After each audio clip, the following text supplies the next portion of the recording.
గురువులకు పాదాభివందనములు. సహాధ్యాయులకు అభివాదములు. గురువుల అనుమతితో ప్రార్థనా శ్లోకం.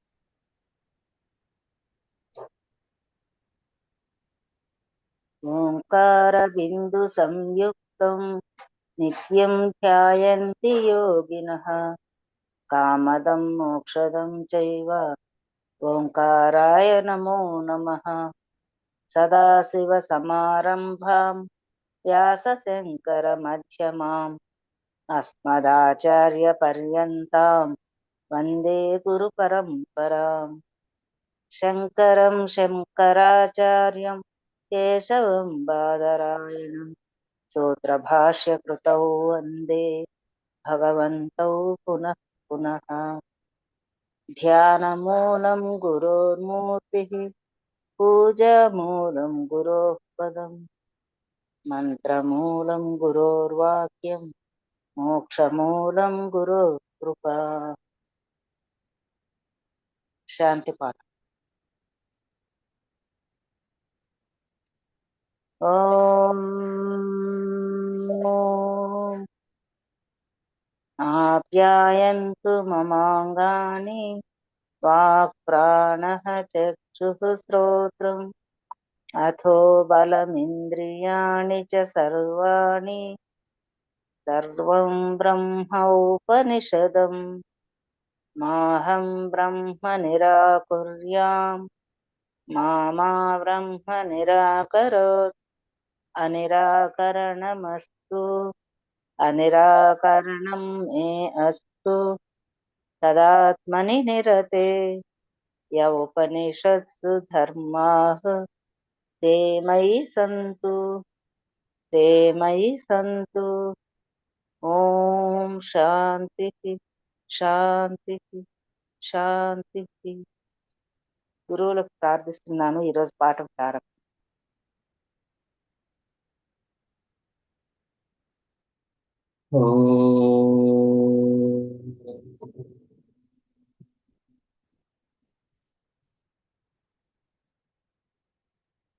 భద్రం నో అపివాతయమనః.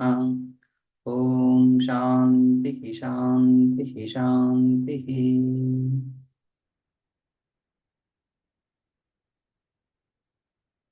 చాందోగ్యోపనిషత్ మనం మొదటి అధ్యాయంలో 3వ ఖండం చూస్తున్నాము. ఇందులో 7వ మంత్రం వరకు చూసాము. 24వ పేజీ కదా.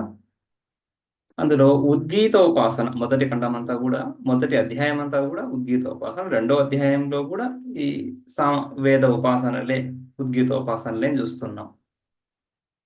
ఇందులో ప్రధానంగా ఇప్పుడు ఇక్కడ ఉద్గీత యందు కొన్ని గుణాలు ఆరోపించి ఉపాసించడం, ఆ తర్వాత ఉద్గీత అక్షరాలనే ఉత్ అని ఒక భాగం, ఒక సిలబల్, గీ తర్వాత థం, ఉద్గీత లేదా ఉద్గీత అనే ఈ అక్షరాల యందు వివిధ దృష్టి, ఆధ్యాత్మికాది, భౌతికాది, దైవిక ఇత్యాది వివిధ అంశాలను భావిస్తూ అందులో ఉపాసన కూడా చూసాం.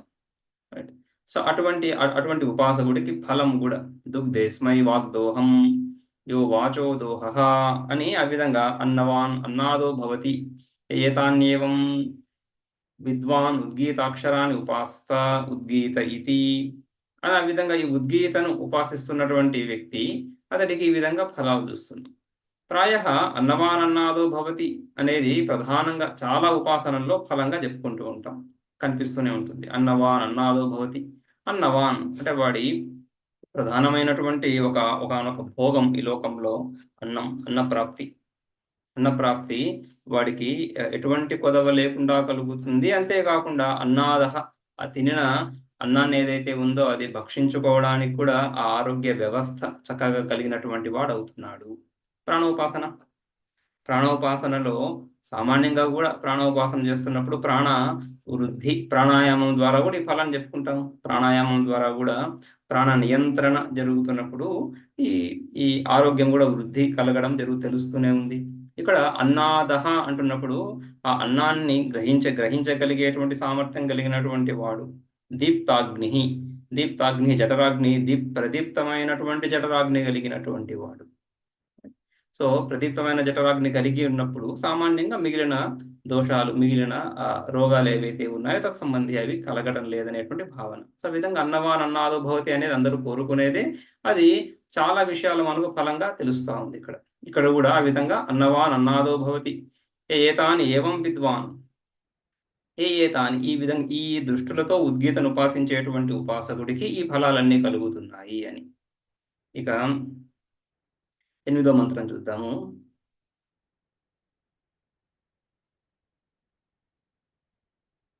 మంత్రం ఇక్కడ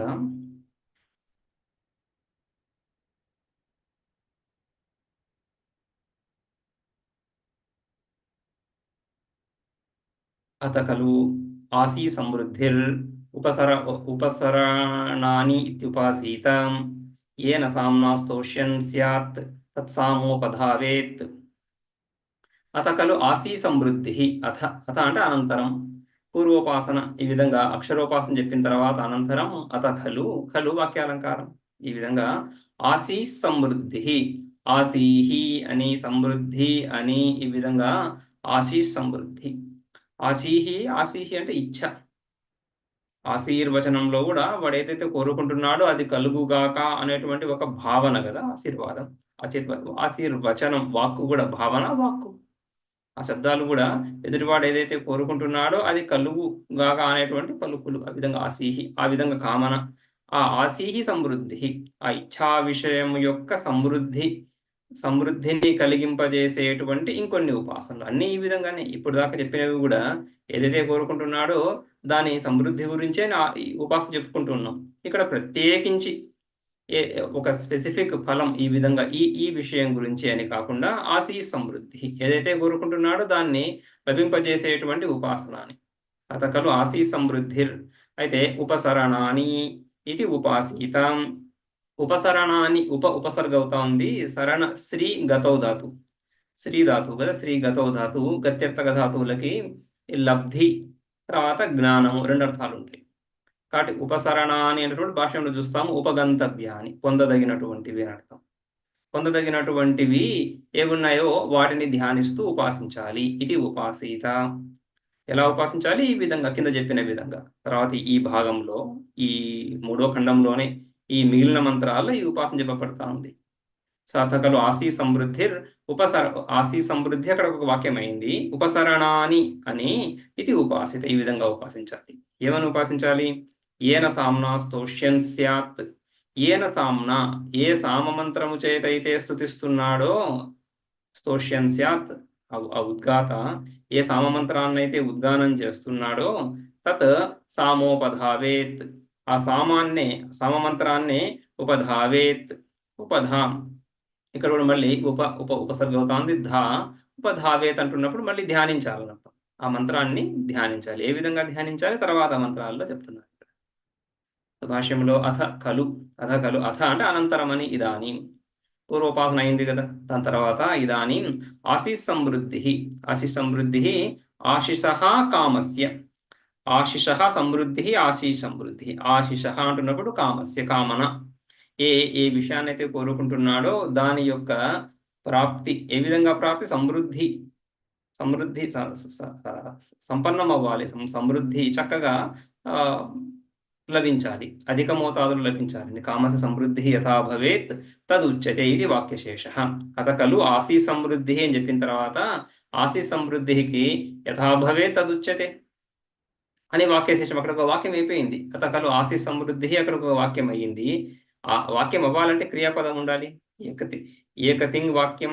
ఒక క్రియాపదం లేకుండా వాక్యాన్ని ఎలా చేస్తాం? అందుకని ఉచ్యతే అని క్రియాపదాన్ని, యథా భవేత్ తదుచ్యతే. యథా భవేత్ క్రియా విశేషణం. ఏ విధంగా అయితే ఆశీష్ సమృద్ధి, కామన ప్రాప్తి, కామ్య వస్తువు యొక్క ఉపలబ్ధి ఏ విధంగా అయితే లభిస్తుందో ఆ ఉపాసన ఇక్కడ చెప్పబడతా ఉంది. అయితే ఉపసరణాని ఇది ఉపాసీత. ఉపసరణాని అంటున్నప్పుడు ఉపసర్తవ్యాని. శ్రీ గత్యర్థక ధాతువు చెప్పుకున్నాం కదా. శ్రీ సకారానికి రికారం శ్రీ. శ్రీకి ల్యుట్ ప్రత్యయం చేసినప్పుడు అణ వచ్చి ఉపసరణ అవుతుంది. అదే శ్రీకి తవ్య ప్రత్యయం, మనం శ్రోతవ్యో, మంతవ్యో, నిధిధ్యాసితవ్య తవ్య ప్రత్యయం ప్రతి చోట చూస్తూ ఉంటాం. ఆ తవ్య ప్రత్యయాన్ని చేర్చినప్పుడు సర్తవ్య, సరణగస సర్తవ్య అయింది. ఉపసర్తవ్యాని, ఉపసరణాని అంటేనే ఉపసర్తవ్యాని. తవ్య ప్రత్యయము కర్మార్థంలో, భావార్థంలో, విధి అర్థంలో ఈ అర్థాల్లో వస్తుంది. లుట్ ప్రత్యయము అన్ని అర్థాల్లో జనరల్గా వచ్చేది. ఇక్కడ ఏ అర్థంలో వచ్చింది అని చెప్పడానికి దానికి తవ్య ప్రత్యయం సమాధానం చెప్తున్నారు. ఉపసరణం అంటే ఉపసర్తవ్యం, పొందదగినటువంటిది. తవ్య ప్రత్యయం ఇక్కడ కర్మార్థంలో తయోరేవ కృత్యర్థ కలర్థాహ అని భావకర్మార్థాల్లో వస్తుంది. ఇక్కడ కర్మార్థంలో తీసుకొని ఉపసర్తవ్య పొందదగినటువంటివి. అంటే శ్రీ గతి గతి అర్థం చెప్పుకున్నాం కదా. శ్రీ అంటే గతి, వెళ్ళడము, వెళ్ళడము అంటే పొందడము. అందుకనే తర్వాత ఉపగంతవ్యాని, ఉపసర్తవ్యాని అంటే ఉపగంతవ్యాని, గమ్ ధాతు వచ్చింది. గమ్ ధాతు గత్యర్థకం కానీ గంతవ్యం అంటే పొందదగినటువంటిది అంటే. పొందదగినటువంటివి ఏవైతే ఉన్నాయో, కామ్య విషయాలు ఏవైతే ఉన్నాయో అవి ధ్యేయాని, వేటి గురించి అయితే మనం చింతన చేస్తున్నాము అవి ఉపసరణాని అని. ఉపసరణాని అని వాటిని ఉపాసించాలి. ఎలా? కథం ఇది ఉపాసీత అంటే ఏవం ఉపాసీత. తర్వాత చెప్పబోతున్నారు ఈ మంత్రంలోని ఉత్తరార్ధంలో. తద్యథా అని ఏన సామ్నా, ఏన సామ్నా, సామ్నా సామమంత్రం, ఏన సామవిశేషేణ స్తోష్యన్ స్తుతిం కరిష్యన్ స్యాత్ భవేత్ ఉద్గాత. ఆ ఉద్గాత ఏ సామమంత్రం చేతైతే స్తుతిస్తున్నాడో ఆ సోమయాగంలో, ఈ సోమయాగంలో సామవేద ఋత్విక్ సామమంత్రం చేత ద్రవ్యాన్ని, దేవతలను స్తుతిస్తున్నాడు. ఈ ఉద్గాత ఈ ఈ ఈ ఫలానా యాగం ఏదైతే చేస్తున్నాడో అందులో ఏ సామమంత్ర విశేషాన్ని ఆశ్రయించి యాగాన్ని నిర్వహిస్తున్నాడో ఆ సామమంత్రాన్ని, సామ విశేషేణ అంటున్నప్పుడు విశేషం అంటే వ్యక్తి విశేషం. ఎన్నో సామమంత్రాలు ఉన్నాయి, సామవేదం అంతా సామమంత్రాలే. అందులో ఏ సామమంత్రాన్ని అయితే ఆయన ఆశ్రయించి ఆ యాగాన్ని చేస్తున్నాడో ఆ సామమంత్ర వ్యక్తి, ఆ విశేషాన్ని స్తోష్యన్, స్తోష్యన్ అంటే స్తుతిం కరిష్యన్ స్యాత్ భవేత్ ఉద్గాత, స్తుతిస్తూ ఆ సామమంత్రం చేత దేవతాదులను స్తుతిస్తాడు. సో చేస్తున్నాడో దాన్ని, ఆ సామాన్ని అంటే ఇక్కడ సామ మంత్రాన్ని ఉపాసించమని కదా. సామమంత్రంలో భాగమే ఉద్గీత. ఆ ఉద్గీత ఏ సామంలో భాగమై వచ్చిందో ఆ మంత్రాన్ని భావించడం. రైట్. సో అందుకని ఏ సామము అంటే ఒక స్పెసిఫిక్ సామం అని కాకుండా ఏ సామ మంత్రం ద్వారా కర్మ చేస్తున్నాడో ఆ సామ మంత్రాన్ని, ఏన సామ్నా స్తోష్యన్ స్యాత్ తత్ సామ, ఆ సామాన్ని ఉపధావేత్, దాన్ని ఆవృత్తి చేయాలి, బుద్ధిలో ధ్యానించాలి. ధ్యానం అంటేనే వృత్తి, ఆవృత్తి. తత్సామ ఉపధావేత్, ఉపసరేత్. మళ్ళీ ధావేత్, ధా కూడా పరిగెత్తడం, అదే శ్రీ గత్యర్థకమే. అంటే ఇక్కడ బుద్ధిని ఆ మంత్రం యందు ఉంచడం. సో ఉపసరేత్ అంటే చింతయేత్ భావన చేయాలి, చింతన చేయాలి, విచారం చేయాలి. వృత్తి ప్రవాహం ఉపాసన జపంలాగా ఒకే పదాన్ని మళ్ళీ ఆవృత్తి చేయడం అలానే కాక చింతన, తద్విషయక చింతన. అందుకని సజాతీయ వృత్తి ప్రవాహం అని చెప్పుకుంటాం. ఒకే వృత్తిని రిపీట్ చేయడం అంటే ఏ విధంగా జపాదుల్లో ఉందో ఆ విధంగా కాకుండా ఒక తత్వాన్ని గురించి దానికి అనుకూలమైనటువంటి చింతన చేయడం, సమగ్రమైనటువంటి విచారం, ఆ వస్తువు యొక్క సమగ్ర విచారం. ఆ విచారం బుద్ధి అంతా కూడా ఆ వస్తువు చుట్టే తిరుగుతుంది. ఆ వస్తువుని విడిచి ఇంకొక వస్తువుని గురించి మనం ఆలోచిస్తున్నప్పుడు అది విక్షేపం అవుతుంది. ఏ వస్తువునైతే ధ్యానిస్తున్నామో ఆ వస్తువు యొక్క అనేక అంశాలను గురించి చింతన చేస్తున్నప్పుడు అది విక్షేపం అవ్వదు. విషయం ఒకటే ఉంది కాబట్టి ఆ విషయానికి సంబంధించినటువంటి ఇతర అన్ని అంశాలను కూలంకషంగా పరీక్షిస్తున్నప్పుడు అది విక్షేపం అవ్వదు. అందుకనే ధ్యానం అంటున్నప్పుడు వృత్తి ప్రవాహం అని చెప్పుకున్నా, ఆవృత్తి రిపిటేషన్, ఆవృత్తి అని చెప్పుకున్నా కూడా ఒకే వృత్తిని రిపీట్ చేయడం అనే అర్థం లేదు. ఎందుకంటే సజాతీయ వృత్తి ప్రవాహం అని చెప్పుకుంటాం కదా. సజాతీయం అంటే సమాన జాతీయాలైనటువంటి ఆలోచనలు. అదే ఏకాగ్రత ఏకం అగ్రం యస్య అని చెప్తున్నప్పుడు అగ్రం అంటే ముందు ఉన్నటువంటిది, వృత్తికి విషయమైనటువంటిది. వృత్తికి విషయం ఒకటి, ఒక వస్తువు, ఒక తత్వాన్ని, ఒక వస్తువుని చింతన చేస్తున్నాము. అంతేగాని ఒకటే వృత్తిని మళ్ళీ రిపీట్ చేస్తున్నాం అనే అర్థం తీసుకోవాల్సిన అవసరం లేదు. అందుకని ఇక్కడ కూడా సామ ఉపధావేత్ అంటున్నప్పుడు చింతయేత్. ఎలా? ఉత్పత్త్యాదివి, ఆ మంత్రం యొక్క ఉత్పత్తి. సామమంత్రాలన్నీ ఋక్ మీదనే ఆ రుక్కును ఆధారం చేసుకొని ఉంటున్నాయి. సో ఏ రుక్కు నుంచి అయితే ఈ సామం ఉత్పన్నమైంది, రైట్, ఏ ఛందస్సులో ఈ సామం, ఆ రుక్ మంత్రం ఏ ఛందస్సులో ఉంది, ఈ మంత్రం యొక్క ఋషి ఎవరు, ఈ మంత్రానికి సంబంధించినటువంటి దేవత ఎవరు అని ఈ విషయాలన్నీ ఉత్పత్త్యాదిభిః, రైట్, ఈ విషయాలన్నింటినీ కూడా ఆ మంత్రంలో ఉన్నటువంటి అక్షరాలు ఏమిటి, వాటి ప్రత్యేకత ఏమిటి, అందులో మహాప్రాణాలు, అల్ప ప్రాణాలు, ఇవన్నీ కూడా మంత్రానికి సంబంధించినటువంటి విషయాలు అవుతున్నాయి. కాబట్టి ఉత్పత్త్యాదిభిః, ఆ మంత్రాన్ని ఆ విధంగా భావన చేయాలి. బుద్ధి మంత్రములోనే స్థిరం అవ్వాలి, దాన్ని దాటి ఇంకొక విషయాన్ని గ్రహించకుండా అని. ఉత్పత్త్యాదిభిః, ఆ ఉత్పత్త్యాదిభిః, ఆ ఆదిపదం చేత ఏదైతే చెప్పారో అవి 9వ మంత్రంలో చూపిస్తున్నారో చూద్దాం. యస్యాం రుచి తాం రుచం యదార్షేయం తం ఋషిం యాం దేవతామభిష్టోష్యన్ స్యాత్ తాం దేవతాముపధావేత్. యస్యాం రుచి, ఏ ఋక్ మంత్రములో అయితే ఈ సామమంత్రం ఆధారపడి ఉందో ఆ ఋక్ మంత్రాన్ని, యస్యాం రుచి అంటే ఏ ఋక్ మంత్రంలో ఈ సామం ఉత్పన్నమైందో, సామ మంత్రాలన్నింటికి ఆధారంగా ఋక్ మంత్రం అని చెప్పుకుంటున్నప్పుడు దీనికి ఉత్పత్తి స్థానం ఏమవుతుంది? ఋక్ మంత్రమే, అది ఉత్పత్తి. తాం రుచం, ఆ రుక్కుని ధ్యానం చెయ్యి. యదార్షేయం తం ఋషిం, యదార్షేయం, ఏ ఋషికి ఈ మంత్ర దర్శనం కలిగిందో, వేద మంత్రాలన్నీ కూడా ఋషుల ద్వారా పొందినటువంటివి, ఋషులకు దర్శనమిచ్చాయి ఈ మంత్రాలు. ఋషయః మంత్రద్రష్టారః అని కదా వ్యుత్పత్తి. సో మంత్రద్రష్టలు, ఏ మంత్రద్రష్టకు ఈ మంత్రము లభించిందో ఆ మంత్రద్రష్ట, ఆ ఋషిని కూడా ధ్యానించాలి గౌరవార్థం. ఆ ఋషి ద్వారా మనకి మంత్రం లభించింది కాబట్టి ఆయనను కూడా ధ్యానించాలి.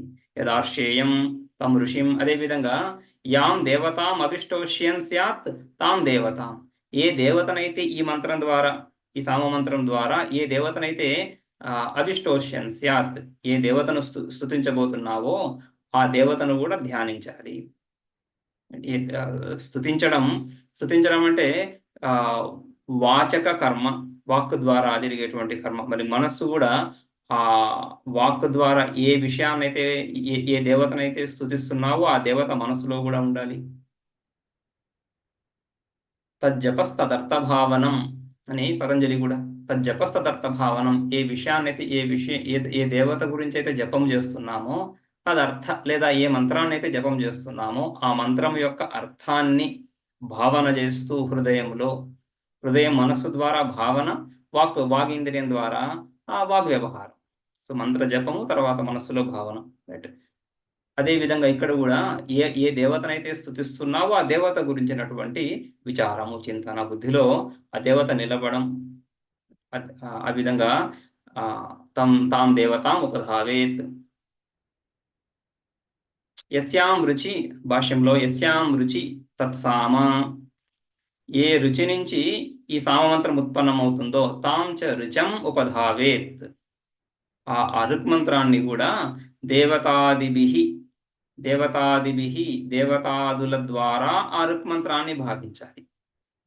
సామమంత్రం ద్వారా ఏ విధంగా అయితే దేవతను స్తుతిస్తున్నారో అదే విధంగా ఆ ఋక్ మంత్రానికి కూడా దేవతా సంబంధం ఉంది.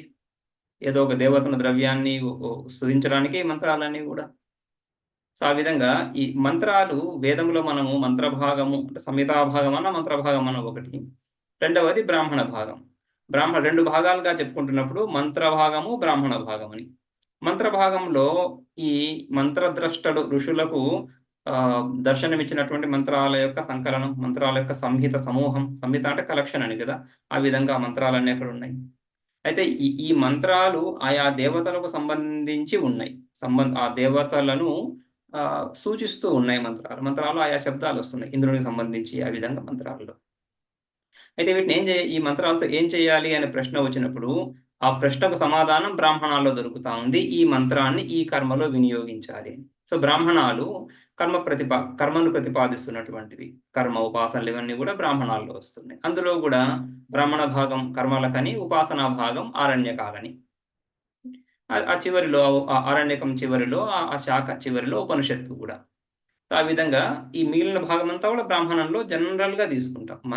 మంత్రోపనిషత్తులు కూడా ఉన్నాయి, మంత్రభాగంలో వచ్చినటువంటి ఉపనిషత్తులు కూడా ఉన్నాయి.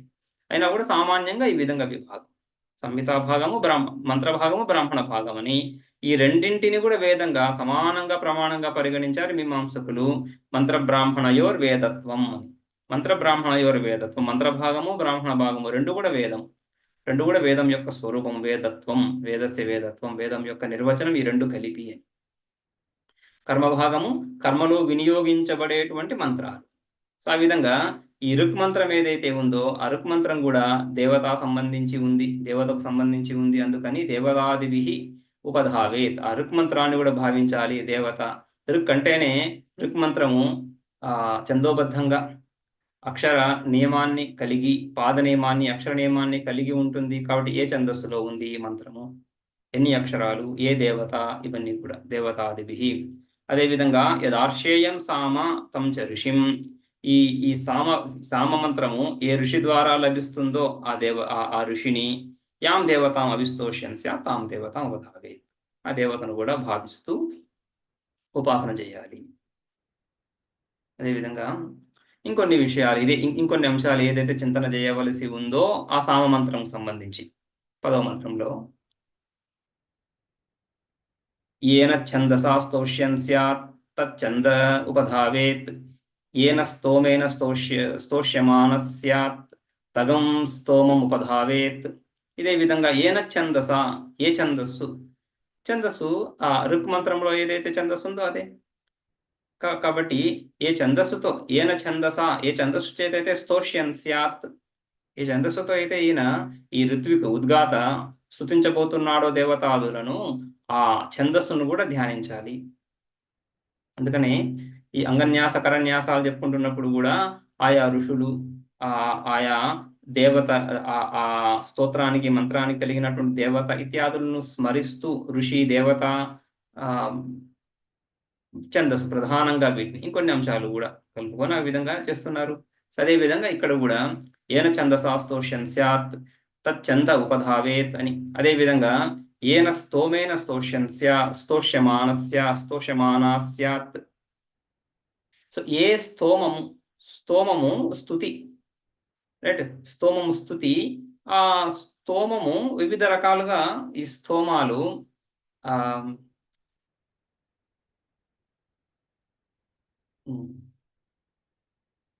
త్రివృత్తని, ఏకవింశతని అని ఈ విధంగా అనేక సంఖ్యలు కలిగినటువంటి స్తోత్రాలు. స్తోమ అంటే ఒక మంత్ర సమూహానికి స్తోమ అని పేరు. ఒక మంత్ర సమూహానికి స్తోమ అని పేరు. సో ఆ విధంగా ఆయా మంత్రాలను ఆయా స్తోమాల రూపంలో ఏదైతే గానం చేస్తున్నారో త్రివృత్, పంచదశ, సప్తదశ, ఏకవింశ ఇది ప్రసిద్ధ సోమయాగే స్తోమ అని ఆనందగిరి టీకాలు ఆ విధంగా. సో ఈ విధంగా త్రివృత్, పంచదశ, సప్తదశ, ఏకవింశ అని ఈ విధంగా వివిధ సంఖ్యలలో ఉన్నటువంటి స్తోమాలు. ఇన్ని మంత్రాల సమూహము ఈ స్తోమము, ఇన్ని మంత్రాల సమూహము ఈ స్తోమము అని ఏదైతే ఆ విధంగా నిర్ధారణ జరుగుతూ ఉందో ఆ స్తోమాన్ని కూడా, ఏ స్తోమం ద్వారా అయితే గానం చేస్తున్నారో ఆ స్తోమాన్ని కూడా భావించాలి.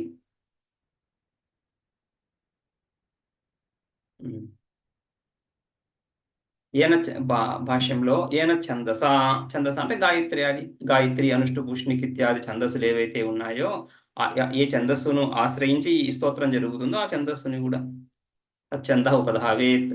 అదే విధంగా ఏన స్తోమేన స్తోష్యమాన స్యాత్, ఏన స్తోమేన, ఏ స్తోమము అంటే స్తుతియే, మంత్ర సమూహము అని. ఏ స్తోమము ద్వారా స్తోష్యమాన స్యాత్ స్తోమాంగఫలస్య కర్తృగామిత్వాత్ ఆత్మనేపదం స్తోష్యమాన ఇది తం స్తోమం ఉపధావేత్. ఇక్కడ స్తోష్యమాన కః ఉద్గాత ఏ స్తోమం ద్వారా అయితే స్తుతిస్తున్నాడో అంటున్నప్పుడు స్తోష్యన్ అని పైన వచ్చింది. ఏన ఛందసా స్తోష్యన్ అంటున్నప్పుడు శత్రు ప్రత్యయం, స్తోష్యమాన అంటున్నప్పుడు శానచ్ ప్రత్యయం అని చెప్పుకుంటాం. శత్రు శానచ్ ప్రత్యయాలు ప్రజెంట్ కంటిన్యూస్ అనే అర్థంలో వస్తాయి.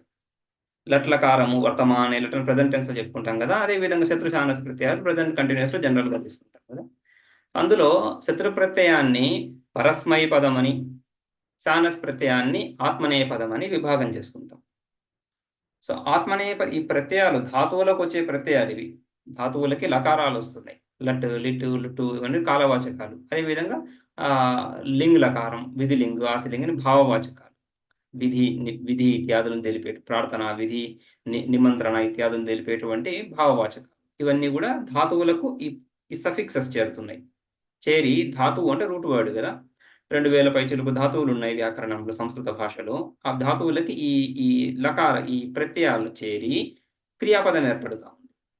ఆ క్రియాపదం ఏర్పడే ముందు ధాతువుకి ముందు ఈ లట్, లిట్ అని ఈ లకారాలు వస్తున్నాయి. లట్ అంటే లకారమే కదా, లకారానికి కొన్ని అక్షరాలు కలుపుకున్నాం. లిట్ అంటే మళ్ళీ లకారానికి ఇంకొన్ని అక్షరాలు కలుపుకున్నాం. లట్, లిట్ అనే లకారాలు. ఈ లకారాలు ఒక స్పెసిఫిక్ అర్థంలో వస్తున్నాయి. ఒక స్పెసిఫిక్ కాలాన్ని చూపిస్తూ లేదా ఇంకొక స్పెసిఫిక్ అర్థాన్ని తెలుపుతూ వస్తుంది. వీటి స్థానంలో మళ్ళీ ఈ వివిధ ప్రత్యయాలు వస్తుంది. తిప్పు ఇత్యాది ప్రత్యయాలు వస్తుంది. తిప్తస్, చీ, సిప్తస్థ అని.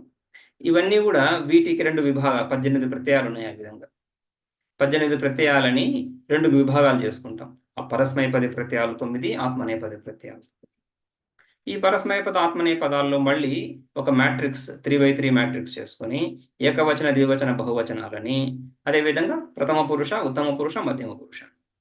ప్రథమ పురుష అంటే థర్డ్ పర్సన్ ఇంగ్లీష్లో, మధ్యమ పురుష సెకండ్ పర్సన్, ఉత్తమ పురుష అంటే first person. So first person సబ్జెక్ట్ని, ఫస్ట్ పర్సన్ ఆ శబ్దాన్ని ప్రయోగిస్తున్నప్పుడు ఏ క్రియను ఉపయోగించాలి అని చెప్తాం. ఏకవచనంలో కర్త ఉన్నప్పుడు ఎటువంటి ప్రత్యయాన్ని ఉపయోగించాలి అని ఆ విధంగా 9 ప్రత్యయాలు ఉంటుంది. రైట్.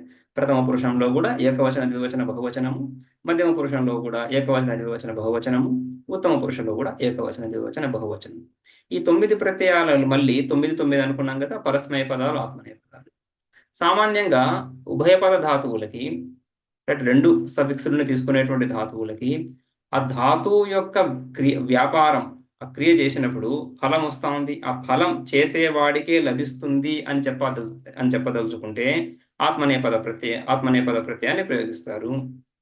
అలా కాకుండా ఆ చేసేటువంటి క్రియ యొక్క ఫలం ఆ కర్త కాకుండా ఇతరులకు లభిస్తుంది, ఇతరులను ఉద్దేశిస్తూ కర్మ చేస్తున్నాడు అనే అర్థంలో పరస్మైపద ప్రత్యయాన్ని ప్రయోగిస్తారు.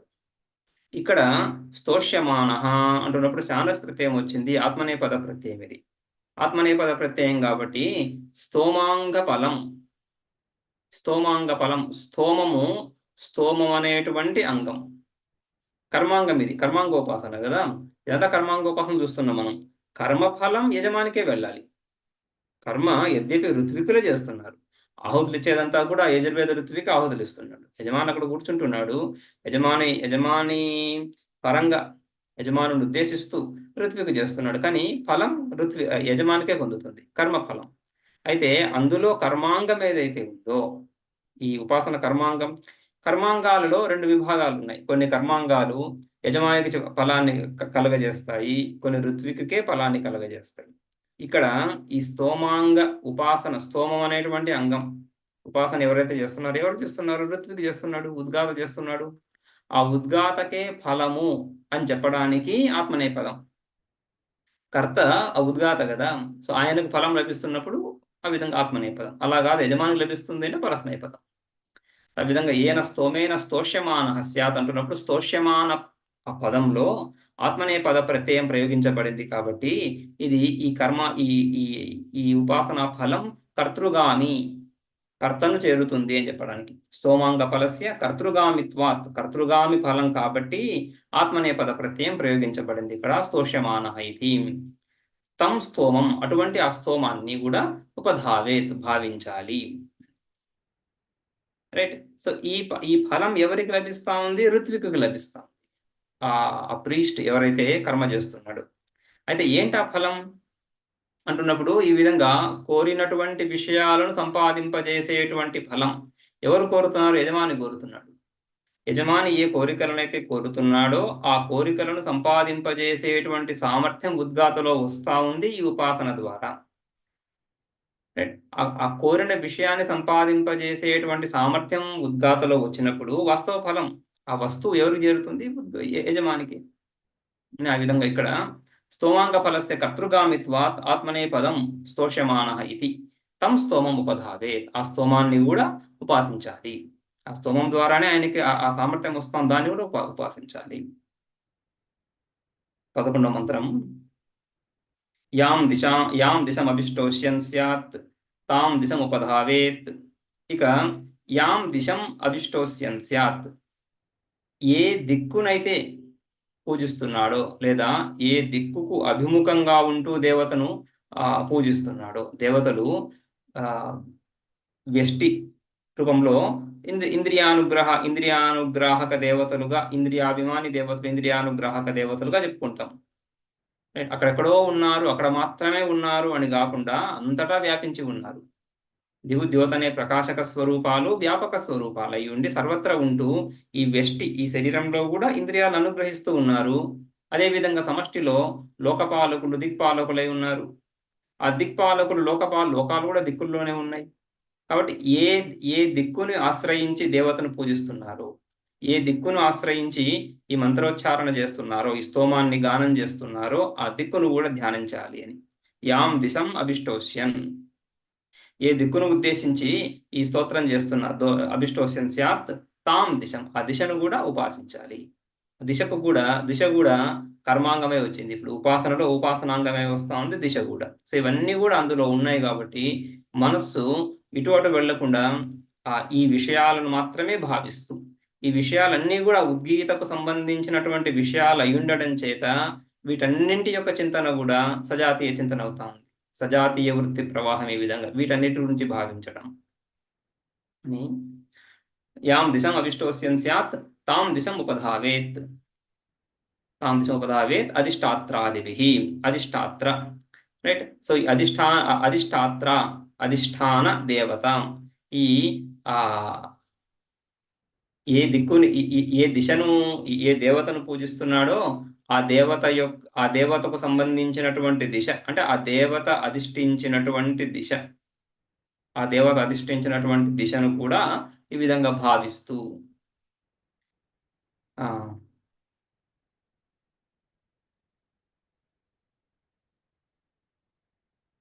ఉపాసించాలి. ఇక ఇంకొక అంశం కూడా చివరి మంత్రంలో ఈ ఉపాసనకు సంబంధించి 12వ మంత్రం చూద్దాం. ఆత్మానమంతత ఉపసృత్య స్తువీత కామం ధ్యాయన్న ప్రమత్తో అభ్యాసోహ యదస్మై స కామః సమృద్ధ్యేత యత్కామః స్తువీత ఇతి యత్కామః స్తువీత ఇతి. అంతతః చివరిలో ఇక ఆత్మానం ఉపసృత్య స్తువీత, ఆత్మానం ఉపసృత్య తన స్వరూపాన్ని, కర్త కూడా కర్మాంగమే. కర్మాంగాలు అంటున్నప్పుడు కర్మాంగాలన్నీ కారకాలే. కర్మ అంటే క్రియ అని చెప్పుకుంటాం. ఇక్కడ ఉపాసన కర్మ అంటే ఉపాసన క్రియనే కర్మ అని చెప్తున్నాం. కర్మ క్రియ రెండు కూడా పర్యాయవాచకాలు. కర్మ అంటున్నప్పుడు కర్మ కారకాన్ని కూడా కర్మ అనే పదంతో చెప్పుకుంటాము, క్రియని కూడా కర్మ అని చెప్పుకుంటాం, తెలిసిందే కదా. సో ఇక్కడ కర్మ అంటే ఆ క్రియకు అంగాలు ఏమవుతాయి? కారకాలే. క్రియకు సంబంధించినటువంటివి కారకాలే. కర్తృకారకము, కర్మకారకము, కరణకారకము, సంప్రదాన కారకము, అపాదాన కారకం, ఇవన్నీ కూడా. ఈ కారకాలన్నీ ఒకటే ఉండాలని ఏం లేదు, ఎన్నో కరణాలు. ఒక క్రియ చేయడానికి ఎన్నో కరణాలు ఉంటున్నాయి, ఎన్నో విషయాలను ఆశ్రయించి చేస్తున్నాం కాబట్టి అనేక కారణాలు, అనేక కర్మకారకాలు ఉండొచ్చు. సో అందుకని ఇవన్నీ కూడా ఈ విధంగా కారకాలు. అందులో కర్త కూడా ఒక కారకం కాబట్టి తన స్వరూపాన్ని కూడా ఈ విధంగా ఆత్మానమంతా ఉపసృత్య ఉపసర్గ శ్రీ ధాతువుకి లె ప్రత్యయం వస్తుంది. ఉపసృతి ధ్యానించి, తన స్వరూపాన్ని ధ్యానించి కామం స్తువీత. సో ఆ కామన దేన్నైతే కోరుతున్నాడో, ఈ కర్మ ద్వారా యజమాని ఏ ఫలాన్నైతే కోరుతున్నాడో దాన్ని ధ్యానించి అప్రమత్తుడై ప్రమాదానికి లోను కాకుండా అనేక ప్రమాదాలు, మంత్ర ఉచ్చారణాది దోషాలు, రైట్, మనస్సులో ఇతర విజాతీయ వృత్తులు రాకుండా ఆ విధంగా అప్రమత్త అభ్యాసోహ యదస్మై స కామః సమృద్ధ్యేత. ఆ విధంగా అప్రమత్తుడై అభ్యాస ఆశ ఆశి అన్నప్పుడు అదే కామని చెప్పుకున్నాము. యదస్మై అభ్యాసోహ యదస్మై సకామస్ సమృద్ధేతం. ఆ విధంగా అటువంటి ఏ కామననైతే కోరుతున్నాడో, ఏ వస్తువునైతే కోరుతున్నాడో దానినే భావిస్తూ యత్కామః స్తువీత ఇది, యత్కామః స్తువీత ఇది, యత్కామః యో కామః యస్య. ఏ కామన గలవాడై ఉన్నాడో ఆ కామన గలవాడై ఉంటూ ఆ కామననే ఆ భావన హృదయంలో చేస్తూ స్తువీత ఇతి స్తోత్రము చేయుగాక అని ద్విరుక్తి. యత్కామః స్తువీత ఇది, యత్కామః స్తువీత ఇది ద్విరుక్తి ఈ ఖండ పరిసమాప్తిని ఉద్దేశిస్తూ ఈ ఉపాసన పరిసమాప్తం అవుతా ఉంది. ఈ ఖండం తృతీయ ఖండం కూడా పరిసమాప్తమైంది చెప్పడానికి శృతి ఆ విధంగా ద్విరుక్తి. భాష్యంలో ఆత్మానం ఆత్మానం అంటున్నప్పుడు ఎవరు ఇక్కడ ఆత్మస్వరూపము? ఉపాసన చేస్తున్నటువంటి వాడు ఉద్గాతనే కాబట్టి ఉద్గాత స్వరూపమే, యజమాని కాదు ఉద్గాత అని చెప్పడం. ఆత్మానం ఉద్గాత స్వం రూపం, తన స్వరూపాన్ని అంటే ఈ శరీరాన్ని అని కదా. అయితే ఏ విధంగా? గోత్రనామాదిభిః సామాదీన్ క్రమేణ స్వం చ ఆత్మానం అంతతః అంతే ఉపసృత్య స్తువీతం.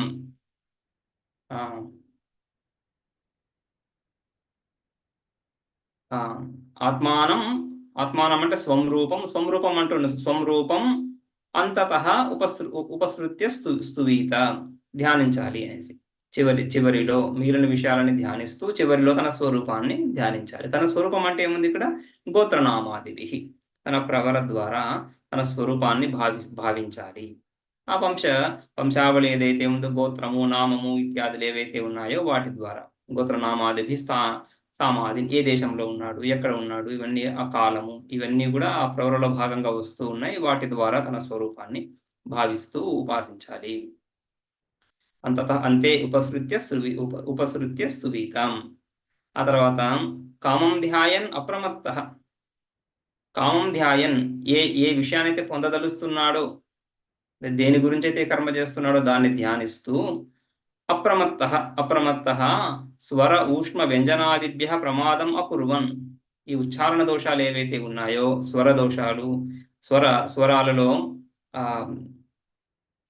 హ్రస్వ దీర్ఘ ప్లుత ఈ స్వరాలు, అనుదాత్త ఉదాత్త స్వరిత ఈ భేదాలు, అనునాసిక అననునాసిక భేదాలు, మొత్తం ఒక్కొక్క అక్షరానికి 18 భేదాలు చెప్పుకుంటారు. అకారంలో 18 భేదాలు ఉన్నాయి. 3 భేదాలు ఈ విధంగా హ్రస్వ దీర్ఘ ప్లుత అని 3 రకాలుగా ఈ దాని లెంత్, హ్రస్వ దీర్ఘ ప్లుత భేదాలు. మళ్ళీ ఒక్కొక్క దానికి మళ్ళీ 3 భేదాలు, ఉదాత్త అనుదాత్త స్వరిత అని 9 భేదాలు అవుతున్నాయి. మళ్ళీ 9లో మళ్ళీ 2 భేదాలు, అనునాసిక అననునాసిక అని 18 భేదాలు ఒక్కొక్క అక్షరానికి ఉన్నాయి. అకారానికి ఈ విధంగా ఈ భేదాలలో ఎటువంటి దోషము లేకుండా స్వర. అదే విధంగా ఊష్మ అంటున్నప్పుడు ష స ష స, ఈ ష తాళవ్యం, స దంతాల సహాయంతో పలకబడుతూ ఉంది. ష మూర్ధన్యం, ఆ మూర్ధ భాగం నోట్లో పై భాగం ఏదైతే ఉందో అక్కడి నుంచి పలకబడుతూ ఉంది. రైట్. ష ష స హ కూడా ఊష్మ. ఈ ఊష్మాలలో అధిక ఉచ్ఛ్వాస వెలువడుతూ ఉంది, వాటి ఉచ్చారణలో అధిక ప్రయత్నం ఉంది. అదేవిధంగా వ్యంజనాది వ్యంజనాల్లో మళ్ళీ విభాగాలు ఉన్నాయి. కవర్గము, చవర్గము, క చట తప, ఈ 5 వర్గాక్షరాలన్నీ కూడా వాటికి మళ్ళీ ఆయా స్థానాలు ఉన్నాయి. అపోహ విసర్జనీయానాం కంఠః, ఈ అకారము, కు అంటే కవర్గము, అదేవిధంగా కవర్గము క ఖ గ ఘంగ, ఇవన్నీ కూడా. తర్వాత హకారము, ఇవన్నీ అకుహ విసర్జనీయానాం కంఠః, కంఠస్థానం నుంచి వెలువడతాయి. ఇచు యశానాం తాలు, ఈ వర్ణము, చు అంటే చవర్గము, చ ఛ జ ఝ య, ఇచు యశానాం యకారము, శకారము, ఇవన్నీ కూడా తాళవ్యం నుంచి ఉత్పన్నమవుతున్న ఇచు యశానాం తాలు, రిటు రషాణం మూర్ధ అని. ఈ విధంగా ఈ వర్ణాలకి ఏ స్థానాలు అయితే ఉన్నాయో ఆయా స్థానాల నుంచే ఆయా వర్ణాలను ఉచ్చారణ చేస్తూ అందులో ఎటువంటి దోషము లేకుండా స్వర ఊష్మ వ్యంజనాదిభ్య, ఆదిపదం చేత మహాప్రాణాలు ఏంటివి, అల్ప ప్రాణాలేమి, వాటిలో మళ్ళీ బాహ్య ప్రయత్నాలు, అభ్యంతర ప్రయత్నాలు, ఇదంతా కూడా శిక్షాశాస్త్రం కదా. వాటిని పాటిస్తూ అందులో ఎటువంటి దోషము కలగకుండా, అందులో సామగానంలో మళ్ళీ గానం వచ్చింది. సో గానంలో ఉన్నటువంటి అంశాలన్నిటి కూడా యథావిధంగా పాటిస్తూ ప్రమాదం అకుర్వన్. తతః అభ్యాసః క్షిప్రం ఏవ యతత్ర అస్మై ఏవం విదే. తతః ఈ విధంగా ధ్యానిస్తున్నటువంటి వాడికి రైట్ ఆత్మానమంతత ఉపసృత్య స్థువీత కామం ధ్యాయన్ అప్రమత్తుడైనటువంటి వాడికి అభ్యాసోహ అని ఫలశ్రుతిక. అభ్యాస అంటే క్షిప్రం ఏవ యతత్ర అస్మై అభ్యాసోహ వా యత్ అస్మై యత్ అంటున్నప్పుడు ఎక్కడైతే ఏవం విధ అస్మై అస్మై ఈ ఉపాసకుడికి ఫలం ఉపాసకుడికే కదా ఇక్కడ. ఏవం విధే స కామ సమృద్ధేత అస్మై స కామ సమృద్ధేత సమృద్ధి కలుగుతుంది. సమృద్ధిం గచ్చేత్ సమృద్ధేత సమృద్ధిం గచ్చేత్ సమృద్ధమవుతా ఉంది, లభిస్తా ఉంది. కహ అసౌ ఎవరికి ఈ విధంగా ఫలం లభిస్తా ఉంది? యత్ కామో స్తువీత ఇతి ఎవడైతే ఈ విధంగా స్తుతిస్తున్నాడో, ఎవడైతే ఈ విధంగా ఉపాసన చేస్తున్నాడో, యత్ కామః మళ్ళీ బహువ్రీహి కదా. యహ కామః అస్య సహాయం యత్ కామః ఎటువంటి కోరిక కలిగినటువంటి వాడై రైట్ యత్ కామః అంటున్నప్పుడు యత్ కామః సన్ ఆ సన్ అనేది మళ్ళీ శత్రంతం శత్రు ప్రత్యయం ప్రజెంట్ కంటిన్యూస్ కదా. ఏ కోరిక గలవాడై ఉండి స్తువీత స్తోత్రం చేస్తున్నాడో ఉపాసిస్తున్నాడో ఆ మంత్రాన్ని ఆశ్రయించి ఏ కామన చేత ఈ మంత్రాన్ని ఆశ్రయించి స్తుతిస్తున్నాడో వాడికి ఆ స కామః సమృద్ధేత ఆ కోరిక నెరవేరుతున్నది, లభిస్తున్నది. అది కూడా అభ్యాసో సమృద్ధేత చక్కగా నెరవేరుతున్నది అని. ఇది ద్విరుక్తి ఆదరార్థ. ఈ విధంగా ద్విరుక్తి ఈ ఖండము ఈ మంత్రము పరిసమాప్తం అవుతుంది అని. ఇక ప్రథమాధ్యాయస్య చతుర్థ ఖండ. చతుర్థ ఖండంలో కూడా మళ్ళీ ఇదే విధంగా ఉద్గీతోపాసనలు. మొదటి మంత్రం చూద్దాం. ఓమిత్యేతదక్షరముద్గీతముపాసీత ఓమితి హ్యుద్గాయతి తస్యోపవ్యాఖ్యానం. ఇక్కడ ఓమితి ఉద్గాయతి తస్యోపవ్యాఖ్యానం అనే భాగము మనకు మొట్టమొదటి మంత్రంలో మొట్టమొదటి ఖండంలో మొట్టమొదటి మంత్రం అందులో కూడా ఈ విధంగానే ఓమితి ఉద్గాయతి తస్యోపవ్యాఖ్యానం అనే చూస్తాం. ఆ విధంగానే ఆరంభమైంది. మళ్ళీ ఇక్కడ కూడా అదే విధంగా ఓమితి ఏతదక్షరం ఉద్గీతం ఉపాసిత ఓం ఇతి. ఓం అనేటువంటి ఈ అక్షరం ఏంటి? ఈ అక్షరం ఇది ఓం అంటే ఇది ఉద్గీత. ఉద్గీత ఎలా చెప్తున్నాము? ఉద్గీత యొక్క అవయవము. ఉద్గీత అంటున్నప్పుడు సామ గానంలో ఒక భాగము అని చెప్పుకున్నాం రైట్. సామగానంలో ఒక భాగము, ఆ భాగములో ఓంకారం ఉంది. ఆ ఓంకారం ఏమవుతుంది? ఆ ఉద్గీత అనే భాగములో ఒక అవయవమైంది. సో ఉద్గీత అవయవము, ఉద్గీత అవయవమైన ఓంకారాన్ని ఉద్గీత అనే పదంతో చెప్పుకుంటున్నాం రైట్. అందుకని ఓమితి ఏతదక్షరం ఉద్గీతం, ఓం అనేటువంటి అక్షరమే ఉద్గీత, దాన్ని ఉపాసిస్తున్నాము అంటే మొట్టమొదటి ఖండంలో చెప్పిన ఉపాసన ఏదైతే ఉందో ఆ ఉపాసననే ఇదంతా. ఇంకొక కొత్త ఉపాసన చెప్పడం లేదు, ఆ ఉద్గీత గురించే ఉపాసన అని. ఆ ఉద్గీత ఉపాసనలే అనేక ఉపాసనలు, కానీ విషయం ఉపాస్యం ఉద్గీతనే, అదే ఉద్గీతయే గాని ఇంకొకటి కాదు అని చెప్తూ ఓమితి ఉద్గాయతి తస్య ఉపవ్యాఖ్యానం. ఆ ఉపాసన ఇంకొక రకంగా ఉపాసన ఇక్కడ ఈ ఖండంలో కూడా వ్యాఖ్యానించబడతా ఉంది. ఓమిత్యేతదిత్యాది ప్రకృతస్య అక్షరస్య పునరుపాదానం. ఓమిత్యేతద్ ఇదంతా కూడా ప్రకృతస్య అక్షరస్య, ప్రకృతస్య ఈ ప్రకరణ ఈ ఉపాసనా ప్రకరణలో ఏ ఉపాస్యాన్నైతే మనం గ్రహించామో అది ప్రకృత అక్షరం ఓంకారం. దాన్నే మళ్ళీ గ్రహించడానికి ఈ విధంగా దాన్నే ఆ ఉపాస్యాన్ని ఉపాసిస్తున్నాము, ఉపాస్యం మారలేదు అని. పునరుపాదానం ఉద్గీతాక్షరాది ఉపాసనాంతరితత్వాత్ అన్యత్ర ప్రసంగో మాభూత్ ఇది ఇత్యేవమర్థం. ఈ విధంగా మధ్యలో ఉద్గీతాక్షరాది ఉపాసనానంతరిత్వాత్. సో ఈ విధంగా ఉద్గీతాక్షరాలు ఉత్ గీ థ అనే అక్షరాలను ఉపాసన చెప్తూ దాని తర్వాత ఉపాసన అనంతరితత్వాత్, దాని తర్వాత వస్తా ఉంది ఉపాసన. ముందు ఖండంలో ఈ విధంగా ఇప్పుడే మనం చూసినటువంటి వివిధ అంశాలు, ఆ సామ మంత్రం యొక్క వివిధ అంశాలను ఉపాసన చేసేది ఏదైతే ఉందో దానికి ముందు ఉపాసన ఏముంది? ఈ విధంగా ఉత్ గీత అనే అక్షరాలను ఉపాసిస్తూ వస్తా ఉంది కదా. దాని తర్వాత ఈ ఉపాసన వస్తుంది కాబట్టి అక్కడ ఉపాస్యం మారింది. ఆ ఉద్గీతాక్షరాలను ఉపాసన చేస్తున్నప్పుడు ఉద్గీత అంటే ఓంకారం అని తీసుకోలే. అక్కడ ఉద్గీత అంటున్నప్పుడు ఉద్గీత అనే పదం, ఆ శబ్దం, ఆ ధ్వనినే తీసుకున్నాం. తీసుకొని అందులో భాగాలు, అందులో అవయవాలైనటువంటి అవయవభూత శబ్దాలు ఉత్ గీ థ అనే శబ్దాలు తీసుకొని వాటి ఉపాసన చూశాం.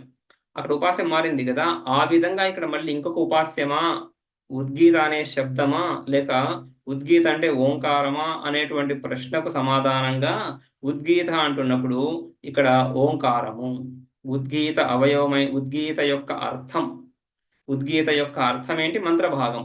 ఆ మంత్రభాగంలో అవయవం ఏంటిది? ఓంకారం. ఆ ఓంకారమే ఇక్కడ ఉద్గీత గాని ఉద్గీత అనే శబ్దంలో ఉండే అవయవాలు కాదు అని చెప్పడానికి మళ్ళీ ఈ విధంగా ఉద్గీతాక్షరాది ఉపాసనాంతరితత్వాత్, ఉపాసన తర్వాత అవ్యవహిత ఉత్తరంగా దాని తర్వాత ఇమ్మీడియట్ గా వస్తా ఉంది కాబట్టి ఈ ఉపాసన ఈ విధంగా మళ్ళీ స్పష్టం చేయడం.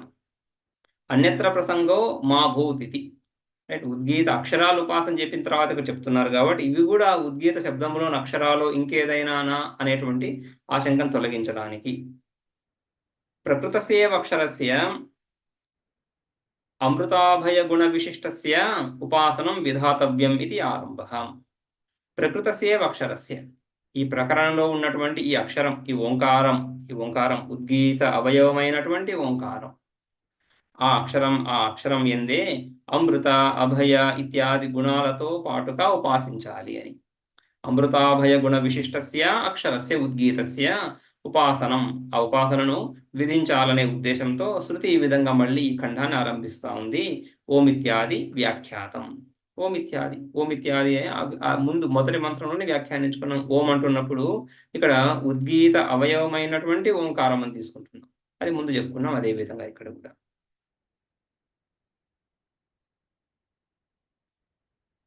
రెండవ మంత్రం. దేవా వై మృత్యోర్బిభ్యతః త్రయీం విద్యాం ప్రావిశగన్స్ తే ఛందోభిరచ్ఛాదయన్ యదేవిరచ్ఛాదయగన్స్తచ్ఛందసాం ఛందస్త్వం. ఈ విధంగా దేవా వై, దేవతలు మృత్యోర్బిభ్యతః భయపడుతున్నారు, భయమును పొంది ఉన్నారు. ఎక్కడి నుంచి? మృత్యువు నుంచి. భయానికి ఎప్పుడు కూడా ఉపాదానం ఉంటుంది, అపాదానం కాదు అపాదానం. భయానికి ఇప్పుడు అపాదానం ఉంటుంది. అపాదానం అంటే ఒక సోర్స్, కారణం. భయానికి కారణం ఉండాలి కదా, ఈ కారణం నుండి భయం. అందుకనే ద్వితీయాద్వయ భయం భవతి అని. భయం అని చెప్తున్నప్పుడే వెంటనే రెండవ వస్తువు రావాలి. ఆ రెండవ వస్తువు నుంచి భయం పొందేవాడు, భయం కలిగించేది. భయం ఎవరికో కలుగుతా ఉంది, ఎవరి ద్వారానో కలుగుతా ఉంది అని రెండు ఉన్నప్పుడే భయం కలుగుతుంది. అందుకని ద్వితీయాద్వయ భయం భవతి. రెండు లేకుండా కేవలం ఒకే వ్యక్తి ఉంటూ భయం కలగదు. అయితే ఒంటరిగా ఉంటున్నప్పుడు, చీకట్లో వెళ్తున్నప్పుడు భయం కలుగుతా ఉంది, అక్కడ కూడా రెండో వస్తువు మనస్సులో మెదులుతుంది. ఏదో ఉంది ఇక్కడ అనేటువంటి ఒక భావన ఏదైతే కదులుతుందో దాని ద్వారానే భయం కలుగుతా ఉంది. కాబట్టి భయానికి ఎప్పుడు అపాదానం ఉంటూ, అందుకని పంచమీలో వస్తూ ఉంది. మృత్యువు నుండి బిభ్యత, భయాన్ని పొందుతున్నాడు. ఎవరు? దేవతలు మరణిస్తాము అనేటువంటి భావనతో, మరణం ఆసన్నం అవుతా ఉంది, మరణం లభిస్తుంది అనేటువంటి భావనతో, అంతమవుతాము, అమృతత్వాన్ని పొందలేము, అమృతత్వాన్ని పొందాలనేటువంటి ఆశతో ఈ మృత్యువు ద్వారా భయం కలుగుతా ఉంది. దేవావై మృత్యోర్బిభ్యత. ఆ విధంగా త్రయీం విద్యాం ప్రావిశగన్స్, ఆ విధంగా ఆ మృత్యువు నుంచే తమను తాము రక్షించుకోవడానికి వాళ్ళు ఏం చేస్తున్నారు? త్రయీం విద్యాం, ఈ వేదత్రయం, వేదం అంటున్నప్పుడు వేదత్రయీ అని, 3 వేదాలు అని. 4 వేదాలు కదా, 3 వేదాలు అంటే 3 రకాల మంత్రాలను తీసుకొని ఋక్ యజుస్ సామ. ఋక్ మంత్రాలు, వేదం అంటే మంత్రస్వరూపమే కదా, శబ్దస్వరూపము మంత్రస్వరూపము. మంత్రం అంటున్నప్పుడు బ్రాహ్మణాలు కలిసి దాంట్లో వచ్చేస్తాయి. సో ఆ విధంగా అందులో ఋక్ మంత్రాలు, యజుష్ మంత్రాలు, సామ మంత్రాలు అని 3 రకాల మంత్రాలను తీసుకొని వేదత్రయీ, త్రయీం విద్యాం, త్రయీ విద్య. సో త్రయీం విద్యాం ప్రావిశగంస్, వాళ్ళు ఈ వేదాలను ప్రవేశించారు. వేదాలను ప్రవేశించడం ఏంటి? శబ్దాలు ఎలా ప్రవేశిస్తారు? దేవతలు వ్యక్తులు కదా, వ్యక్తి శబ్దంలో ఎలా ప్రవేశిస్తాడు? కాబట్టి శబ్ద ప్రతిపాద్యమైనటువంటి కర్మను ఆశ్రయించారు. వేదమంతా కూడా, వేదంలో పూర్వభాగము ఉత్తర భాగం అని, పూర్వభాగం కర్మకాండ అని, ఉత్తర భాగం జ్ఞానకాండ అని. సో కర్మకాండ కర్మను ప్రతిపాదిస్తుంది, జ్ఞానకాండ తర్వాత మనం చూస్తాము జ్ఞానాన్ని ప్రతిపాదిస్తుంది. అందులో విస్తారమైనటువంటి భాగం కర్మకాండ. సో ఆ కర్మ అనేక విషయాలను, అనేక కామనలకు సాధనలను విధానం చేస్తా ఉంది ఇక్కడ. జ్యోతిష్టోమేన స్వర్గ కామో యజేత అంటున్నప్పుడు జ్యోతిష్టోమేన తృతీయ భక్తి కరణకారకం కదా, సాధనం. దేనికి సాధనము? స్వర్గానికి. స్వర్గానికి సాధన ఎవరు చెప్తున్నారు? వేదం చెప్తా ఉంది కర్మకాండ భాగంలో. ఆ తర్వాత జ్యోతిష్టోమం ఒక పెద్ద ప్రకరణం అది. అందులో దాని వివిధ అంశాలన్నీ అక్కడ చర్చకు వస్తుంటాయి. సో ఆ విధంగా సమగ్రంగా వేదము ఆ జ్యోతిష్టోమాన్ని ప్రతిపాదిస్తుంది. ఏ విధంగా చేయాలి, ఎవరు చేయాలి, ఎప్పుడు చేయాలి, ఎలా, ఏ ద్రవ్యాలు, ఏ దేవత, ఇవన్నీ చక్కగా చెప్తా ఉంది అక్కడ. రైట్. సో వీటిని ఆశ్రయించినప్పుడు, ఆ జ్యోతిష్టోమాన్ని ఆశ్రయించడం అంటే ఆ వేదాన్ని ఆశ్రయించడం, ప్రకరణాన్ని ఆశ్రయించడం అంటే జ్యోతిష్టోమాన్ని ఆశ్రయించడం, జ్యోతిష్టోమ కర్మను చేయడం, కర్మ చేస్తూ కర్మ ద్వారా మృత్యువును అతిక్రమిస్తాను అని భావించడం. ఆ విధంగా త్రయీం విద్యాం ప్రావిశగన్స్. దేవతలు ఈ ఈ ఈ వేదత్రయాన్ని, ఈ వేద మంత్రాలను ఆశ్రయించారు. అందులో తే ఛందోభిరచ్ఛాదయన్, ఆ ఛందస్సులు అంటే మంత్రాలు, ఆ మంత్రాల చేత అచ్ఛాదయన్ కప్పుకొనిది. మృత్యువు నుంచి భయపడుతున్నారు. సో మృత్యువుకి మేము కనపడకుండా ఉందుముగాక అని, కనపడకుండా ఉండాలంటే కప్పుకోవాలి, కనపడకుండా అదృశ్యమైపోవాలి. సో అదృశ్యం ఏ విధంగా అవుతున్నారు? మంత్రాల ద్వారా. కర్మలను ఆశ్రయించి కర్మలు ఎలా చేస్తారు? మంత్రం లేకుండా కర్మలు చేయలేరు. జ్యోతిష్టోమైన స్వర్గకామో యజేత అనే వాక్యాన్ని పట్టుకొని జ్యోతిష్టోమాన్ని చేయలేము. అందులో కావాల్సినటువంటి దేవతలని ఆహ్వానించడాలు, వాళ్ళను స్తుతించడాలు, వాళ్ళకి ఆహుతులను అర్పించడానికి మంత్రాలు, ఇవన్నీ కావాలి. కాబట్టి ఆ మంత్రాలను ఆశ్రయించారు. ఆ వేదంలో ఉన్నటువంటి ఆ మంత్రాలను ఆశ్రయించడమే మంత్రాల చేత కప్పబడ్డారు.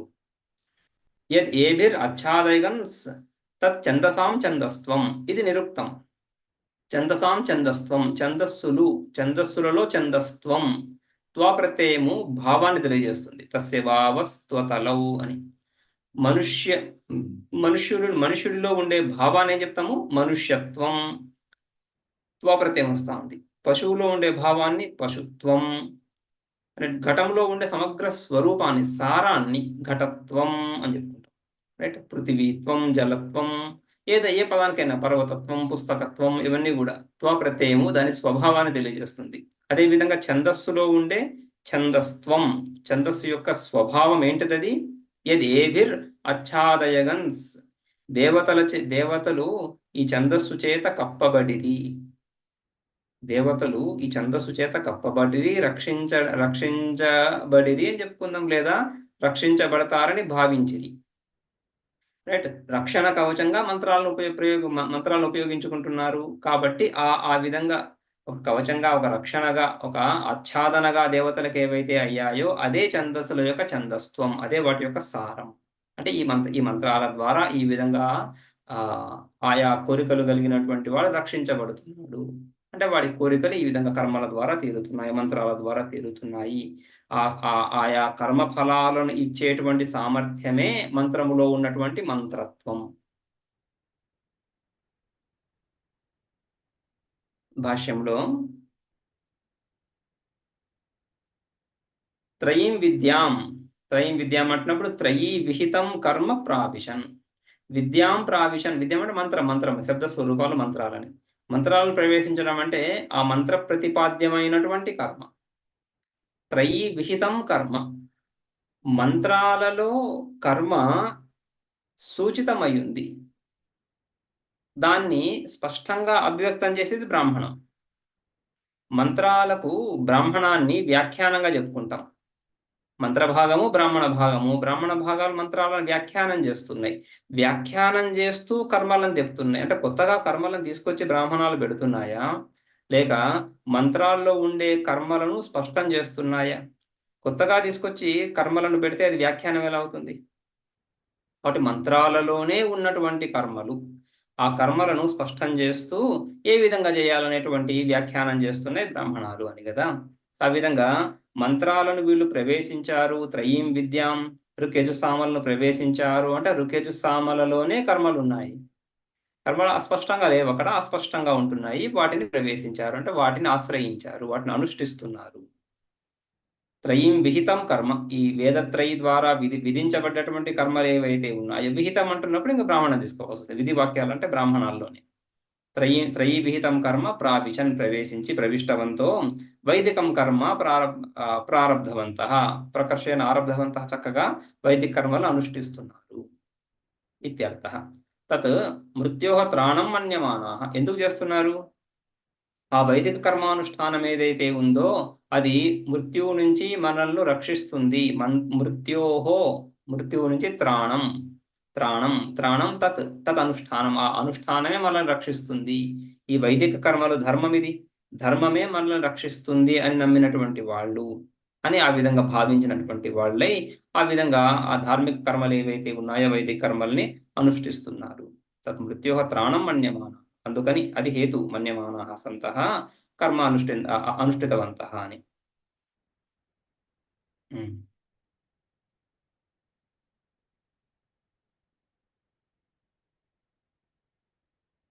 ఈ విధంగా మనం ఈ బృహదారణ్యకంలో కూడా అసతోమా సద్గమయ మంత్రం చెప్తున్నప్పుడు కూడా ఈ అసత్తు నుంచి ఆ సత్ అన్నప్పుడు వైదిక కర్మలుగా తీసుకుంటాం. అక్కడ కూడా అసత్ అంటే ఈ లౌకిక వ్యవహారం ఏదైతే ఉందో, రాగద్వేషపూరిత సామాన్య లోక వ్యవహారం ఏదైతే ఉందో ఇదంతా కూడా అనృతము, మృత్యువు ఎందుకు? దాని ద్వారా మృత్యువు అందరికీ లభిస్తుంది. వైదిక కర్మలు చేసేవాడికి మృత్యువు లభిస్తుంది. వైదిక కర్మలు చేయకుండా లౌకిక కర్మలు చేసేవాడికి ఈ లోకంలో మృత్యువు లభిస్తుంది. కానీ కేవలం లౌకిక కర్మలు మాత్రమే చేసినటువంటి వాడికి ఈ లోకంలో మృత్యువు కలిగి పరలోక ప్రాప్తి లేదు. పరలోకానికి దారి తీసేటువంటి కర్మలను వాడు చేయలేదు, పుణ్యకర్మలు చేయలేదు, సామాన్యంగా లోక కర్మలే చేశాడు. అందుకని వాడికి ఆ మార్గం అక్కడ లేదు కాబట్టి మళ్ళీ ఇక్కడికే రావాల్సి వస్తా ఉంది. మళ్ళీ ఈ మర్త్య లోకాన్ని ఆశ్రయించాల్సి వస్తా ఉంది. వైదిక కర్మలు చేసినటువంటి వాడు ఇక్కడ కర్మలు ఎలాగో చేస్తాడు, జీవించాలి, అందరూ జీవిస్తూనే ఉన్నారు.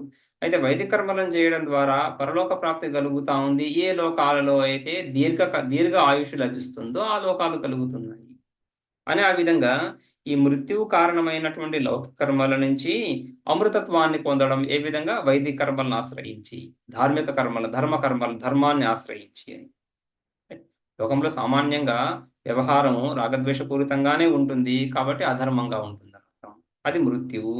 శాస్త్రకర్మలు ఈ అధర్మాన్ని విడిచి ధర్మ మార్గంలో వ్యక్తిని ప్రవేశపెడుతున్నాయి కాబట్టి అది అమృతం అని, మృత్యువు నుంచి అమృతానికి మార్గం. సో ఆ విధంగా ఇక్కడ కూడా త్రయీవిహితం కర్మ, దేవతలు ఈ త్రయీవిహితం కర్మ, ఈ వేదాల ద్వారా విధించబడ్డటువంటి ధర్మాన్ని ఆశ్రయించారు అధర్మాన్ని త్యజించడానికి అని. అయితే ఆ కర్మలు తత్ కించ తే కర్మణి అవినియుక్తైః ఛందోభిః మంత్రైః జపహోమాది కుర్వంతః ఆత్మానం కర్మాంతరేషు ఆచ్ఛాదయన్ ఛాదితవంతః. ఇక్కడ కూడా మళ్ళీ కించ తే దేవాః, ఆ దేవతలు కర్మలను ఆశ్రయించారు. కర్మలను ఆశ్రయిస్తున్నప్పుడు కర్మలు మంత్రాల ద్వారా కాకుండా ఇంకొకలాగా చేసే అవకాశమే లేదు కాబట్టి మంత్రాలను కూడా ఆశ్రయించారని. కర్మలను అనుష్ఠిస్తున్నారు అంటే ఏదో అగడం పగడం అని కర్మలు చేస్తున్నారని కాదు కదా, ఆయా విహిత మంత్రాల ద్వారానే చేస్తున్నారు. కాబట్టి కర్మలను ఆశ్రయించే ఉన్నారు. అయితే ఏ మంత్రాలైతే కర్మ వినియోగాలు కావో, కర్మల్లో వినియోగించబడటం లేదో వాటిని కూడా ఆశ్రయిస్తున్నారు. అవి కూడా వేద మంత్రాలే కాబట్టి. కించ తే దేవాః కర్మణి అవినియుక్తైః ఛందోభిః, కర్మలలో వినియోగించబడనటువంటి కొన్ని మంత్రాలు ఏవైతే ఉన్నాయో వాటి ద్వారా మంత్రైః జపహోమాది కుర్వంతః, జపహోమాదులు ఆ కర్మల ద్వారా ఆ మంత్రాల ద్వారా అనుష్ఠిస్తూ ఆత్మానం తమను కర్మాంతరేషు అచ్ఛాదయన్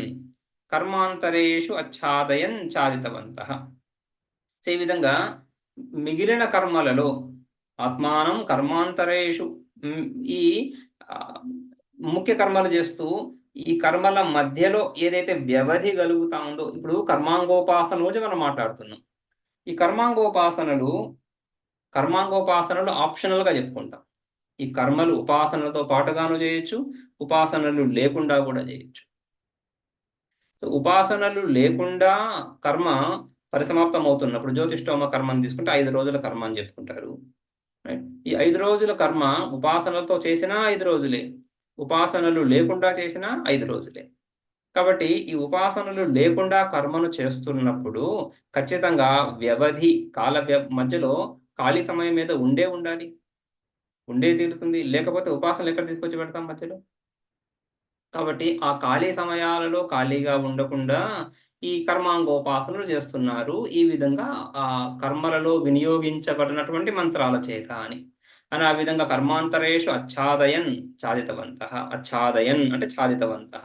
ఆ విధంగా వాటిలో వాళ్ళు వ్యస్తమై ఉన్నారు. సమయానంతా కూడా ఈ విధంగా కర్మ తర్వాత ఉపాసనల్లోనే గడుపుతున్నారు. కర్మాంతరేషు ఆ కర్మాంతరాలలో మంత్రాల ద్వారా తమను తాము కప్పుకున్నారంటే మంత్రాలలో వాళ్ళు ఆ విధంగా బిజీ అయి ఉన్నారు. యస్మాత్ ఏభిః మంత్రైః అచ్ఛాదయన్ తస్మాత్ ఛందసాం మంత్రాణం ఛాదనాత్ ఛందస్త్వం ప్రసిద్ధం ఏవ. ఈ విధంగా ఏభిః మంత్రైః అచ్ఛాదనాత్, ఏ విధంగా అయితే దేవతలు ఈ విధంగా మంత్రాల చేత రక్షించబడుతున్నారో ఆ కారణం చేత లేదా మంత్రాల చేత కప్పుకుంటున్నారో, మిగిలిన సమయంలో ఈ అధర్మ చేష్టలు బుద్ధిలో ఉదయించకుండా తమను తాము ఏ విధంగా అయితే కప్పుకున్నారో మంత్రాల చేత, అదే ఈ మంత్రాలలో ఉండేటువంటి మంత్రత్వం, ఛందస్సులో ఉండేటువంటి ఛందస్త్వం అని. ఛందసాం అంటే మంత్రాలు, ఛందస్సు అంటే మంత్రాలే. ఇక్కడ ఛందస్సు అంటే అంతకుముందు చెప్పుకున్నట్టుగా గాయత్రి, ఉష్ణిక, అనుష్ఠుప్ కాకుండా ఛందస్సు అంటే ఇక్కడ మంత్రాలని అర్థం. సో అందుకని ఛందసాం మంత్రాణం ఛందస్త్వం ఛాదనాత్ ఛందస్త్వం. ఛాదన అచ్ఛాదన కప్పేటువంటి స్వభావము కలిగి ఉండడం. ఛందస్సు అనే పదానికి అర్థము ఛాదనాత్. ఛాదన అనేటువంటి వ్యవహారం ద్వారా దాని వ్యాపారం, ఛందస్సు యొక్క వ్యాపారం, ఛందస్సు యొక్క సామర్థ్యం ఏముంది? ఛాదన, అచ్ఛాదన అని. అందుకని ఛందస్త్వం ప్రసిద్ధమేవ.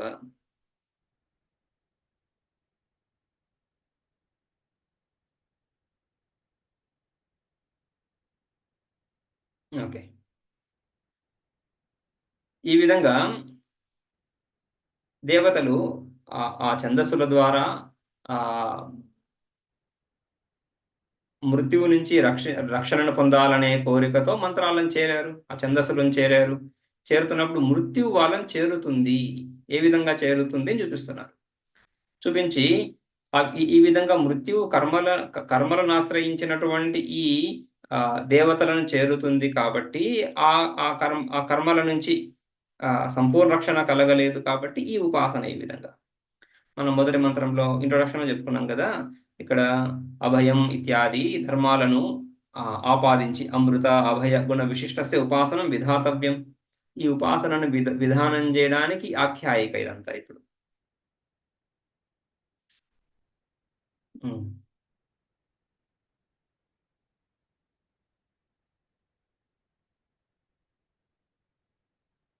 ఓకే, సరే ఇక్కడ